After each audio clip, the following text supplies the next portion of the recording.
Recently, I turned 16 and almost immediately found myself in a difficult situation with my parents concerning a trust fund my grandfather had left me, a fact I only discovered upon reaching adulthood. Growing up, my grandparents were my primary caretakers because my parents were often away for work. My father was a PMO manager, and my mother accompanied him on his travels, leaving me to enjoy a more stable childhood with my grandparents. Although I cherished the bond I shared with my grandparents, the absence of my parents throughout my formative years left me feeling unwanted. This feeling only intensified when, despite settling back in town to start a bakery, my parents didn't invite me to live with them, prolonging my stay with my grandparents for another 1 year. Recently, when I came of age, my parents demanded I hand over my trust fund to support their business, threatening to evict me if I refused. Feeling cornered and unvalued, I chose to leave home. Now, they unfairly label me as greedy, even though I simply wish to secure my own future. This situation has only deepened my sense of detachment from them. Although they made routine visits during holidays or my birthdays, these interactions felt obligatory and lacked warmth. They often seemed more interested in fulfilling a duty than genuinely connecting with me. Their approach was always formal, as if they were conversing with a business associate rather than their daughter. Reflecting on my upbringing, it's clear that while I always had a loving home with my grandparents, the emotional distance from my parents has been profoundly challenging. It's hard not to feel that they could have done more to make me feel like a valued part of their lives. Honestly, my grandparents raised me, not my parents. Legally, my parents are recognized as such, but I never felt a genuine connection with them. This disconnection has always been a source of heartache for me, and it's not just a feeling, it's a reality I've come to understand through some painful truths I uncovered over the years. One such moment happened when I was around 10 years old during my birthday. After the celebrations, everyone had left, and my parents were supposed to stay overnight. I was living with my grandparents at the time. As I was heading to my room, I heard loud voices coming from my grandfather's office. It was unusual because he was typically a calm person. Curiosity got the better of me, and I eavesdropped on the conversation. What I heard that night was heart-wrenching. My grandfather was confronting my parents about how they were neglecting me, warning them that their behavior could permanently damage our relationship. He stressed that they wouldn't always be around and eventually it would just be us. Despite no longer needing to travel for his job, my dad hadn't invited me to live with them, choosing instead to let me stay with my grandparents. The conversation revealed that while my grandparents loved having me with them, they were concerned about the odd and distant relationship I had with my parents. My grandfather believed it was crucial for my parents to make more effort to be involved in my life. To this, my father responded that I seemed happy enough with my grandparents and he was too busy with the bakery to act as a father. My mother echoed his sentiments, saying she too was overwhelmed with the business and household duties. They both admitted that taking on parental responsibilities wasn't a priority for them as they set up their business. I went to bed in tears that night, and it turned out to be the worst birthday ever. Despite a lovely party, the truths I overheard were too painful to forget. It became clear that in my parents' eyes, I was more of a responsibility they were obligated to deal with rather than a priority. This realization has stuck with me, shaping my views on our relationship and confirming the emotional neglect I always felt but could never quite articulate until that moment.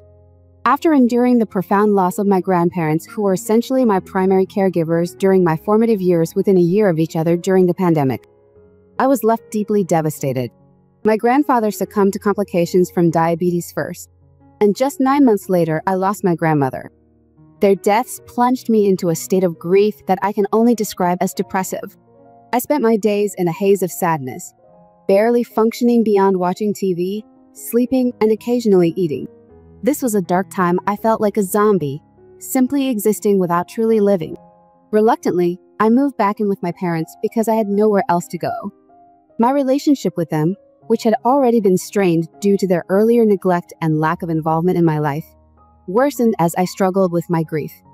I harbored a deep resentment towards them, irrational as it may sound, wishing it had been them instead of my grandparents who had passed.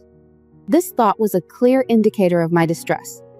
Despite their financial stability, thanks to my father's successful career and the inheritance from my grandparents, my parents remained emotionally unavailable. They were preoccupied with their bakery, which had been struggling, and showed little concern for my mental well-being. They didn't suggest psychiatric help, which I felt I needed. nor did they attempt to engage with me or understand my suffering. Their indifference only deepened my sense of isolation and abandonment. Living with them felt like an ongoing battle, with each day intensifying my feelings of being misunderstood and neglected. The profound disconnect between us made it painfully clear that the only people who had truly cared for me were gone, and now I was stuck in an environment where my well-being seemed to be the least of anyone's concerns. This environment only served to exacerbate my depression and resentment, trapping me in a cycle of sorrow and anger. I often felt invisible to my parents, as if I could vanish and they wouldn't notice until it was too late. It's upsetting even to talk about how stifling and terrible living with them felt. However, that was the situation up until a couple of years ago when things slowly began to improve. As I started to recover from my emotional turmoil, I began opening up to my friends about my strained relationship with my parents. I had braced myself for judgment, but to my relief, they were incredibly supportive. My best friend since kindergarten, Ellie, was especially understanding. She not only offered her support, but also shared my situation with her parents, who kindly told me their door was always open if I needed help.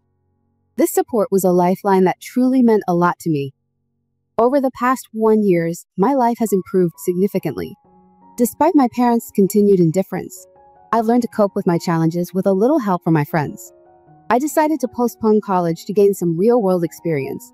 Even though most of my friends were heading off to university, I knew I had a college fund set up by my grandfather, which I could access once I enrolled. But I also needed to prove my acceptance to access the funds, according to the stipulations discussed with my grandparents' lawyer.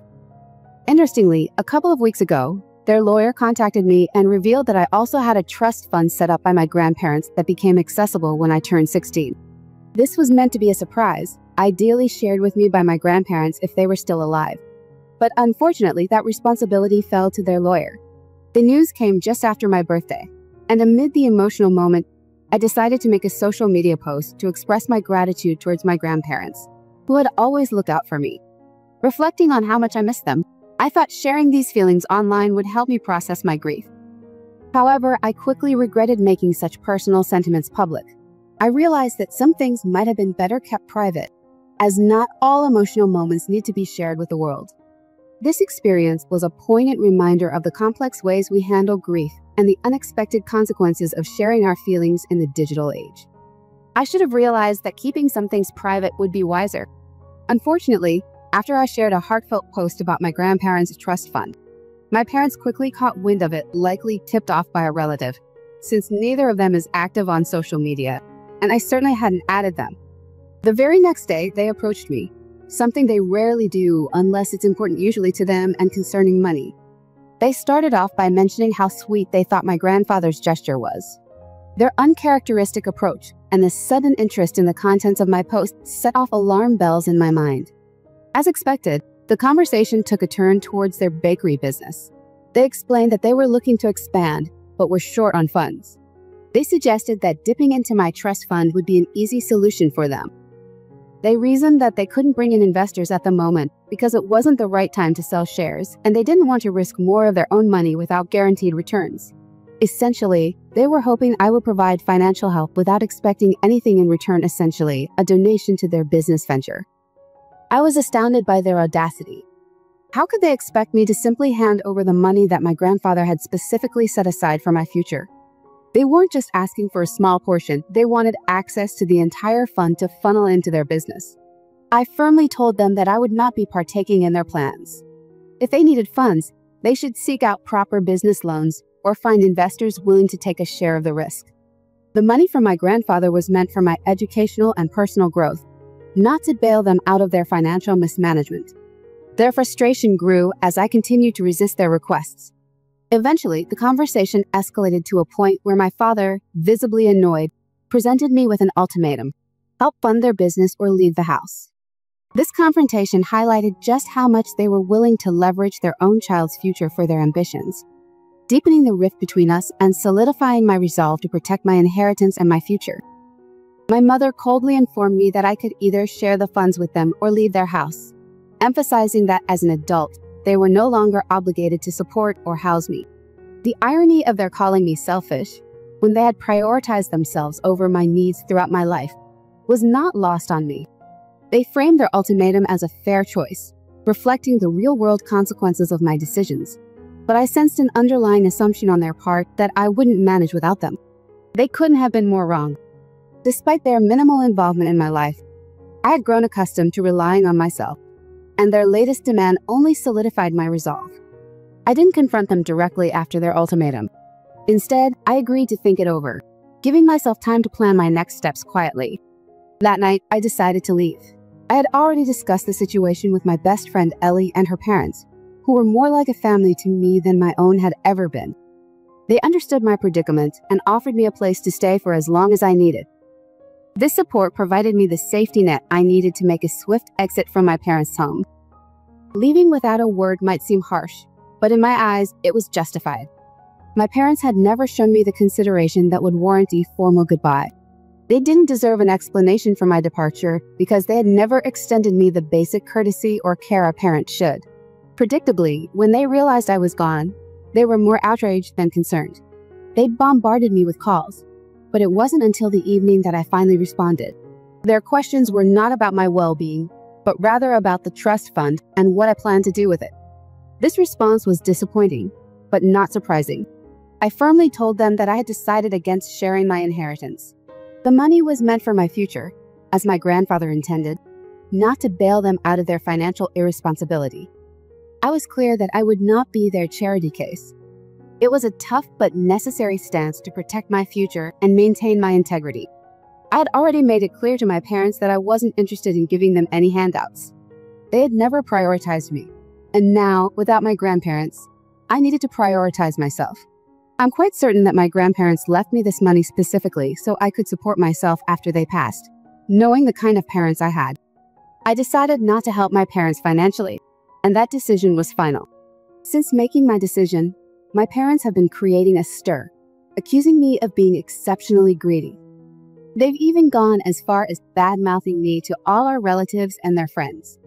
I've been bombarded with messages calling me greedy, which is frustrating and has led me to question my actions, despite reassurances from Ellie and her parents that I'm doing the right thing.